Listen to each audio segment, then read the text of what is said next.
I wanna see you dancing. I actually bought this doll long before I decided that I was going to go see the Little Mermaid remake. The reason I bought her, she's one of Ariel's sisters. She's called Mala. The reason that I decided to buy her was because Disney seemed to unintentionally make her the colours of the lesbian flag. And I just couldn't ignore that. I was like, there's no way they did that on purpose. There's no way that they know. Or maybe they do know, but I really doubt that they do. And I was like, I have to get her.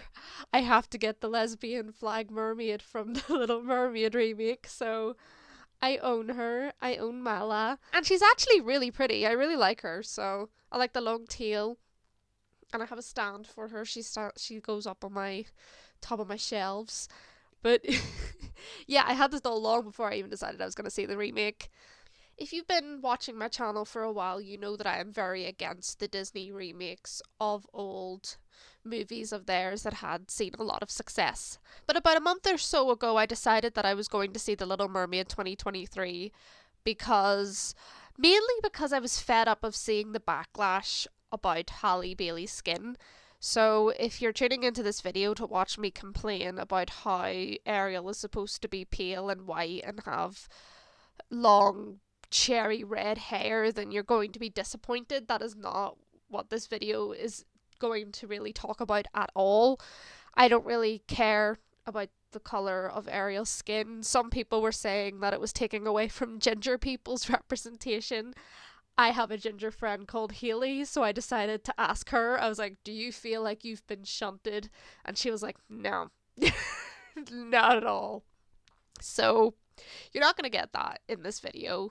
Some of my favourite artistic depictions of mermaids have green skin and like a different coloured skin of some sort, but my particular favourite is green skin, so much so that my friend Neve drew me as a green mermaid as a celebration of my reaching 400 subscribers. So, because skin colour doesn't really process for me, I was raised not to see colour in any capacity. And funnily enough, a lot of people seem to forget mermaids aren't real. Unfortunately, mermaids are not real. So, but that's not what you're getting in this video. I came out of the Little Mermaid remake after watching it happy. I actually enjoyed it, which, trust me, even I'm surprised to hear that, because most of the time I believe that these remakes are creatively bankrupt, there's no purpose for them, they're unneeded, and I still kind of believe that. I don't believe that there was a need for a Disney remake, but this is the first one that I watched where I came out of it actually having enjoyed the experience. Most of the same beats were still hit for the story. Most of the stuff that was remade is pretty much par for the course for what the story of The Little Mermaid was like. Some of the songs didn't hit the same way they did in the original. Poor Unfortunate Souls was abysmal. The scuttlebutt was totally unnecessary. Like, I wanted to die when the scuttlebutt was happening. I was like, oh my god, like, did they have to do this? But then I saw Lin-Manuel Miranda had a hand in this, so when I saw his name come up in the credits, I was like, that's why there was a rap in it. That's why the scuttlebutt was in it, isn't it? It was him who did it, wasn't it? I feel like Melissa McCarthy really didn't hit the role of Ursula the way it could have been done. I really think they missed an opportunity hiring an actual drag queen to do this, because the original cartoon of Ursula was based off of Divine the drag queen, and there are so many drag queens out there who could have played the role so brilliantly, but they decided to go with a big name to kind of probably drum up excitement and to get people to watch it, because some people actually enjoy Melissa McCarthy's movies and her acting and think that she is talented, which is a choice. Definitely missed a trick. Someone said that Jinx Monsoon would have been fantastic as Ursula, and I can't help but agree. Jinx Monsoon's vocals are incredible. She could have done something really interesting with the role. So there were things in the movie that I feel like didn't hit right, and I think that that was inevitable. But funnily enough, through this whole experience of watching the movie, there was one thing that I couldn't help believe that the remake did better than the original cartoon. When watching the cartoon as a kid, I didn't really have any feelings towards Prince Eric. I never really did have any feelings towards any of the princes in these movies. They weren't really there for me to have a character or to be as prominent in the story as the princess, like as Aurora or Cinderella or Belle. I wasn't fussed on the princes, and that's mainly because the cartoons didn't really give them a lot to do in these movies. You don't really get to get an insight into who they are or what they are like as people. Most of them end up saving the day in the end. Like in Sleeping Beauty obviously ends up pricking her finger and ends up asleep. Prince Philip, is it Philip? I think it's Philip. You see, they're so like interchangeable with each other. I don't even remember who's who. I think in the Sleeping Beauty it's Prince Philip. He's the one who saves the day in the end because he has to defeat Maleficent and kiss her to wake her up. But beyond that, I don't know anything about him. I don't know what kind of guy he is, what his kingdom is like, what his interests are. All we know is that he ran into Aurora in the woods, and that's how they fell in love. And yeah, for fairy tales, that's par for the course. That's how it works. You don't really need much more than they fell in love with each other at first sight, because it's a cartoon and it's a love story and blah blah blah blah blah, and it's a fairy tale. And part of that kind of mentality has come from all these fairy tales playing it that way. You don't expect much more from these love interests because that's the way that the love interests have been portrayed since we were kids. People think, oh, it's a kids' movie, so they don't really need much more than they looked at each other and they fell in love. And I really didn't, but I'm not. It worked enough for me. But I don't remember much about these princes from these fairy tales. It's very much more about Ariel, about Aurora, about Cinderella. The princes are more just there as the inevitable love interest that has to be there for the love story of the fairy tale. But The Little Mermaid 2023 actually gave Prince Eric a personality. And I hear that a lot whenever they do the girl bossification of all these Disney remakes. They say, oh, they give Belle a personality, they give Cinderella a personality. And when they say that, they mean it in a derogatory way towards the original princesses, insinuating that Cinderella didn't have a personality and Belle didn't have a personality, when they did. It's just that they weren't girl bossy enough, that they had to make it that Belle invents the washing machine. And I think actually Cinderella is worse in the live action remake because she doesn't have the same attitude that she has in the cartoon. But we're not talking about that. But people say, oh, they gave them a personality a lot as a kind of derogatory way to insult the originals. The original princesses, anyway. But in this remake, Eric actually has a personality. And when I say that, I mean he has interests, he has a goal, he has things that he wants to do with his life. He has a room full of stuff from the ocean that helps him relate to Ariel when she comes to the palace, because she knows how a load of this stuff works, and she can show him how this stuff works in the same way he will be able to show her how all the human stuff works that Scottle has told her friggin' bullshit about, you know? It's been a long time since I've watched the Little Mermaid cartoon, but I can remember all of the songs. I can remember everything about Ariel and all the things that she did in that movie. But if you asked me to remember anything about Prince Eric, I would have been like, he's a prince. He nearly drowned. And they have a dinner. That's when with her, and that's when she does the thing with the fork, because she was told by Scuttle that it was a dinglehopper. And he's the one who drives the boat into Ursula at the end. That's it. There's nothing else to him in the cartoon, not really. Whereas we know from the start of this live action remake that Prince Eric does not like the position that he has been put in, and he wants to be able to go out there and help his island prosper by exploring other lands and making trades with them. And he also is so fascinated by the ocean in the same way Ariel is so fascinated by the human world. And in this way, whenever Ariel gets her legs and goes to the island where Prince Eric is prince of, I don't think they really give it the island a name.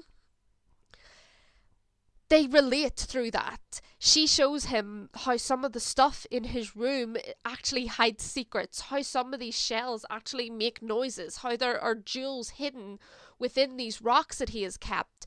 And they go out together onto the island and they dance and they experience the market, and she gives him a hat which he wears throughout, like the which he tries to wear throughout the rest of the day, which I think is fucking adorable. And I bought their relationship more than I bought it in the cartoon. And to be fair, like I say, you don't think about it much in the cartoon. You just kind of shrug your shoulders and you think, yeah, it's a love story fairy tale, they're gonna fall in love. Whereas I actually rooted for them in the live action remake. I actually felt sad when he picked her dress out of the water at the end and his mum was sitting going like, oh, well, our worlds will never be able to merge and stuff like that. I was like, fuck no, they're supposed to be together. And I don't think I would have had that kind of vigor as an adult watching the cartoon. As a kid, probably, because as a kid, you're just kind of like, I want them to be together. And yeah. But as an adult, I wouldn't have that same, I want them to be together, actually physically rooting for them because they actually related with each other over these few days that they were together. On a completely separate note, Vanessa barely had enough time in the movie. She deserved so much more time. Like, she was perfectly casted for the role of Vanessa, and I would have loved to have seen more of her in the film. But I understand that, like, time constraints and things like that. But she was so good. Like, I would have loved to have seen more of her in the film, but them's the breaks. I seen it touted a long time before I watched, whenever the movie first came out, before I seen it touted that the ending had been changed. And when they said the ending had been changed, I was a bit like, oh no, because I thought, oh, they're gonna girl boss this by making her decide to be a mermaid, because there's very much all of those things going around being like, oh, she changed herself for a man even though she was interested in the human world long before she even met Eric or saw him or even knew anything about him, but we won't get into that. I was worried that they were gonna make her like stay a mermaid, but she didn't. She does get her legs and she does go off to explore the world with him. So the only thing I can think of that people are complaining about the ending being different is that either A, that they didn't marry, which ever since Frozen they weren't going to marry within a few days of knowing each other. Wasn't going to happen. I'm pretty sure it's implied they didn't get married anyway. She was wearing white at the end, but they never really said like congratulations on your wedding or anything like that, so I assume they didn't get married. Or 2, Ariel is the one who drives the boat into Ursula at the end of the film. Or in the finale anyway. And if that's the thing that everyone's complaining about, I'm not really bothered, because you actually see her watching Eric when she first sees him turn the wheel of the boat, and she's fascinated by it, and then at the end she does the exact same maneuver as a mermaid to get the boat to drive into Ursula. So it was kind of like you seen it set up and then it kind of came through and there was a payoff. I don't really care that they changed that. I think it adds more agency to Ariel. There wasn't really a lot that Ariel did in the cartoon at the end to kind of make her a part of the finale, so I'm actually glad that she actually does something to kind of help save the day. Especially since she caused all this, especially since she made this deal with Ursula that has gone so horribly wrong. I do think that that was an alright change. It didn't really affect like the entire timeline of the story, and we still see all the mermaids at the end waving them goodbye, and the CGI did look a bit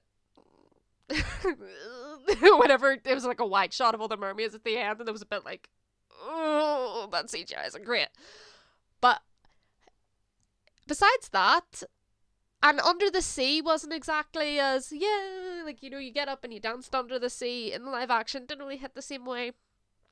But beyond that, that's the only problems that I really had with it. Halle Bailey did an amazing performance, I believe. And I'm no acting expert and I'm no singing expert, but I enjoyed it. And I enjoyed her performance. And you're never going to hear me complain about the skin colour of anyone unless they are changing a historically accurate character who is historically not that colour. I'm looking at you, Cleopatra documentary on Netflix, but of course that is a completely different discussion for a completely another day. You're never going to hear me complain about a fictional character's skin color or who is hired to play them, because I don't see color that way. I don't see people that way. I don't even need to try to see them who they are beyond their skin, because for me it's just the natural instinct to do with people. But we won't get too deep into that. For me, Halle Bailey did an amazing performance. I actually had a lump in my throat sometimes during the watching the movie whenever she was singing Part of Your World. I even got a lump near the end when like I say, whenever Eric was picking her dress out of the ocean. It was very emotional for me. And I don't know, I thought that I enjoyed Aladdin when I first watched it, and then I started to have problems with it, so who knows, maybe I'll start having problems with The Little Mermaid the more I think about it and the more I see about it. But for now, I actually did enjoy it. I feel sad that Poor Unfortunate Souls wasn't as good as it is in the original, because that's one of my favourite villain songs. That and Hellfire from The Hunchback of Notre Dame. They're my two favourite villain songs from the Disney movies. So it was a bit of a shame that that didn't hit the same way, but you know, whenever Ariel starts singing and her voice gets taken, that always hits, like, you know, I don't know how to explain it, but I'm sure you guys understand.